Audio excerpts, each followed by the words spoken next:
সরকারের টাকায় সামনে কিছু লোক নির্বাচন করছে। এর চেয়ে নোংরামি বাংলাদেশের ইতিহাসে আর কখনোই আপনারা দেখবেন না। জুলাই করছে দিকে সব বৈধ হয়ে গেছে না। জুলাই করলে মব করা বৈধ, জুলাই করলে চুরি করা বৈধ। উপদেষ্টাকে সেপ্টেম্বর মাস থেকেই ডক্টর ইউনূস পদত্যাগ করার জন্য বলে আসছিল, কিন্তু এরা পদত্যাগ করে নাই। ওরা আরো সময় চেয়েছে। এর কারণ হচ্ছে টাকা কম কামানো হয়েছিল, আরো কিছু সময় নিয়ে টাকা একটু বেশি করে কামিয়ে তারা পদত্যাগ করবে। তাই নির্বাচনের তফসিল ঘোষণার একদিন আগে তারা পদত্যাগ করেছে। কি সুন্দর দেশের মধ্যে আমাদের গণতান্ত্রিক প্রক্রিয়া রাজনীতি চলতেছে। মহাজনী ইউনূসের দুই বাসুর আসিফ মাহমুদ সজীব ভুইয়া এবং মাহফুজ আলম উপদেষ্টা দুইটাই কিন্তু একদম খাইন্না মন্ত্রণালয়, বুঝেন নাই? খাইন্না মন্ত্রণালয় হচ্ছে একটা স্থানীয় সরকার মন্ত্রণালয় আর একটা তথ্য মন্ত্রণালয়। আবার ক্রীড়া মন্ত্রণালয়ের দায়িত্ব আছিল বাচ্চা টুকাইয়ের। এই টুকাই একটা সময় খাওয়ান পাইতো না, দেখেন ছবিতে দেখেন ক্যান্টিনে কেমনে খাইতো, মাস্টার মাইন্ড দেখেন কেমনে খাইতো। এই দুই বাচ্চা উপদেষ্টা হওয়ার পর এক একজনের চেহারা মেরা ফুল্লা মুল্লা একদম মনে করেন যে সেই অবস্থা হয়েছে। এই যে দুই চিহ্নিত জুলাই সন্ত্রাসী যাদেরকে আপনারা কথিত জুলাই আন্দোলনের মাস্টার মাইন্ড হিসেবে চেনেন, তারা সরকারের উপদেষ্টা হিসেবে প্রায় ১৫-১৬ মাস চুরি, চামারি, দুর্নীতি হেন কোনো কাজ নেই যা করেনি, এবং শেষ পর্যন্ত সকল আইন কানুনকে বুড়ো আঙুল দেখিয়ে তারা নির্বাচনেও অংশ নিতে যাচ্ছে। পরবর্তী সরকার ক্ষমতা কাঠামো থেকে সরে গেলেন সবচেয়ে আলোচিত এবং বিতর্কিত দুই ছাত্র রাজা, যুব ক্রীড়া এবং স্থানীয় সরকার মন্ত্রণালয়ের উপদেষ্টা আসিফ মাহমুদ সজীব ভুইয়া এবং তথ্য ও সম্প্রচার মন্ত্রণালয়ের উপদেষ্টা মাহফুজ আলম। তবে সরকারের পিআর টিম সেই পদত্যাগে শর্ত দিয়ে রেখেছে, বলেছে তফসিল ঘোষণা হলেই কার্যকর হবে এই পদত্যাগ, যদিও সংবিধানের কোথাও এমন অদ্ভুত শর্তের উল্লেখ নেই। দর্শক, জুলাই আন্দোলনের পর আসিফ ও মাহফুজ এসেছিলেন পরিবর্তনের প্রতীক হয়ে, কিন্তু ক্ষমতা থেকে বিদায় নিলেন দুর্নীতির অভিযোগ আর ক্ষমতার অপব্যবহারের নানা বিতর্ক নিয়ে। মোহাম্মদ সজীব ভুইয়ার নামে একটা কথা হচ্ছে প্রচলিত আছে সচিবালয়ে, তাকে মিস্টার 10% উপদেষ্টা বলা হয় শৃঙ্খলা বাহিনীর এবং দুর্নীতি দমন কমিশনে। ওদের তার সুপ্রিয় দর্শক, আসসালামু আলাইকুম রহমতুল্লাহ। আশা করি সবাই ভালো এবং সুস্থ আছেন। স্বাগত জানাচ্ছি আমাদের আরেকটি নতুন ভিডিওতে। সুপ্রিয় দর্শক মণ্ডলী, বর্তমান রাজনীতি আলোচনার প্রেক্ষাপটে বেশ কয়েকটি গুরুত্বপূর্ণ ভিডিও এবং আজকের সবচেয়ে গুরুত্বপূর্ণ আলোচিত রাজনৈতিক নিউজগুলোকে নিয়ে আজকে খুব সুন্দর করে আমরা একটা ভিডিও সাজিয়েছি। সুপ্রিয় দর্শক, তারই কিছু অংশবিশেষ আপনারা ইতিমধ্যে শুরুতেই দেখেছেন, ভিডিওর শুরুতেই। সুপ্রিয় দর্শক মণ্ডলী, আসুন আমরা শেষ ভিডিওর সম্পূর্ণ বিস্তারিত আলোচনা দেখে আসি। তার আগে আপনাদের প্রতি আমাদের একটা ছোট্ট রিকোয়েস্ট, যারা আমাদের চ্যানেলে এখন নতুন, চ্যানেলটি সাবস্ক্রাইব করে লাইক শেয়ার করে আমাদের সাথে থাকুন। অবশ্যই সম্পূর্ণ ভিডিওটি দেখে আপনার মূল্যবান মন্তব্য কমেন্টে জানাবেন। চায়ের টেবিল কিংবা পাড়ার টং দোকান, কোথাও নির্বাচনের দামামা বাজতে দেখা যাচ্ছে না। তা সত্ত্বেও বৃহস্পতিবার সন্ধ্যা ৬টায় নির্বাচন কমিশন ঘোষণা করতে যাচ্ছে ত্রয়োদশ জাতীয় সংসদ নির্বাচনের তফসিল। তার ঠিক আগে অন্তর্বর্তী সরকার ক্ষমতা কাঠামো থেকে সরে গেলেন সবচেয়ে আলোচিত এবং বিতর্কিত দুই ছাত্র রাজা, যুব ক্রীড়া এবং স্থানীয় সরকার মন্ত্রণালয়ের উপদেষ্টা আসিফ মাহমুদ সজীব ভুইয়া এবং তথ্য ও সম্প্রচার মন্ত্রণালয়ের উপদেষ্টা মাহফুজ আলম। তবে সরকারের পিআর টিম সে পদত্যাগে শর্ত দিয়ে রেখেছে, বলেছে তফসিল ঘোষণা হলে কার্যকর হবে এই পদত্যাগ, যদিও সংবিধানের কোথাও এমন অদ্ভুত শর্তের উল্লেখ নেই। দর্শক, জুলাই আন্দোলনের পর আসিফ ও মাহফুজ এসেছিলেন পরিবর্তনের প্রতীক হয়ে, কিন্তু ক্ষমতা থেকে বিদায় নিলেন দুর্নীতির অভিযোগ আর ক্ষমতার অপব্যবহারের নানা বিতর্ক নিয়ে। আসিফ মাহমুদ এরই মধ্যে ঘোষণা করেছেন তিনি নির্বাচন করবেন, আর মাহফুজ আলম তিনি তো শেষ মুহূর্ত পর্যন্ত সরকারে থাকতে চেয়েছিলেন।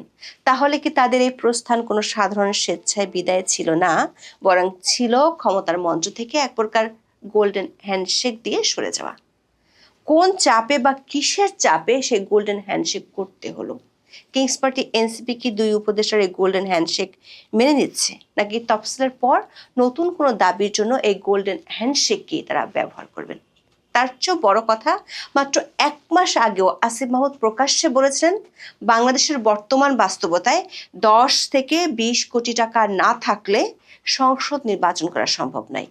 যে আসিফ মাহমুদ আয়কর দিতেন না, ছিল না ব্যাংক অ্যাকাউন্ট, ১৬ মাসের ব্যবধানে তিনি এমন কোন আলিবাবার গুহা পেয়ে গেলেন যা দিয়ে ১০ থেকে ২০ কোটি টাকা খরচ করার জন্য তারা নির্বাচনের খরচ মেটাবেন?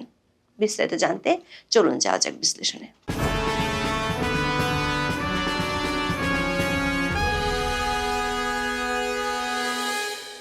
অনেকদিন ধরেই শোনা যাচ্ছিল অন্তর্বর্তী সরকারে থাকা দুই ছাত্র উপদেষ্টা পদত্যাগ করছেন। মঙ্গলবার রাত থেকে সে গুঞ্জন আরও এক দফা বাড়ে, বিশেষ করে স্থানীয় সরকার উপদেষ্টা আসিফ মাহমুদ সজীব ভুইয়া বুধবার বিকেলে সংবাদ সম্মেলন ডাকায়। সেই সংবাদ সম্মেলনে তার দায়িত্বে থাকা দুই মন্ত্রণালয় গত ১৬ মাসে বিগত সরকারের করে যাওয়া নাম ফলক পরিবর্তন ছাড়া আর কি কি করেছেন তার ফিরিস্তি তুলে ধরেছেন। যদিও সুলতানা কামালের মতো প্রথিতযশা ক্রীড়াবিদের নামে করা কমপ্লেক্সের নামফলক কেন পরিবর্তন করা হলো সে প্রশ্নের উত্তর দিতে বেশ ঘাবড়ে যান। শেষমেশ বলে বসেন সুলতানা কামালের নামে আরেকটি কমপ্লেক্সের নামকরণ করা যেতে পারে।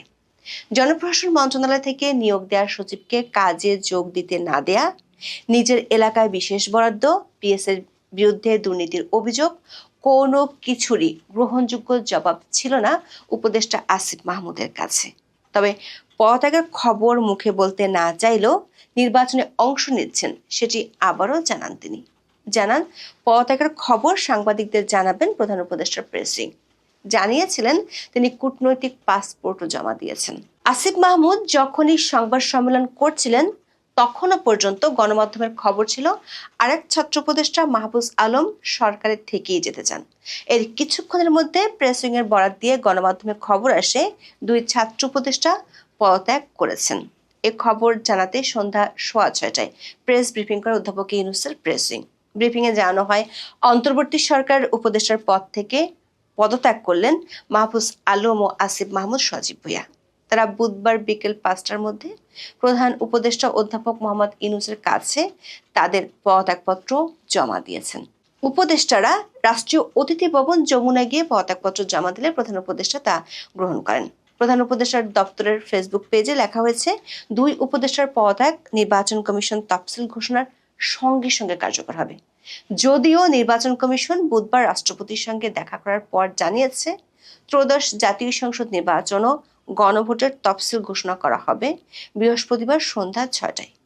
কিন্তু প্রশ্ন হলো প্রধান উপদেষ্টার দপ্তর এই ব্যাখ্যা কোথায় পেলেন বা এমন শর্ত কিভাবে দিলেন 2 উপদেষ্টার পদত্যাগের সাথে তফসিল ঘোষণার সম্পর্ক আছে। দর্শক, বর্তমানে যে সংবিধান অনুসারে অধ্যাপক ইউনূস ও তার সরকার রাষ্ট্র চালাচ্ছেন তাতে মন্ত্রী বা মন্ত্রী পদমর্যাদার কারো পদত্যাগের বেলায় এমন অদ্ভুত শর্তের দেখা পাওয়া যায় না। সংবিধানের 2য় পরিচ্ছেদের 58 অনুচ্ছেদে প্রধানমন্ত্রী ও অন্যান্য মন্ত্রী উপমন্ত্রীরা কিভাবে পদত্যাগ করবেন সেটি বলা আছে।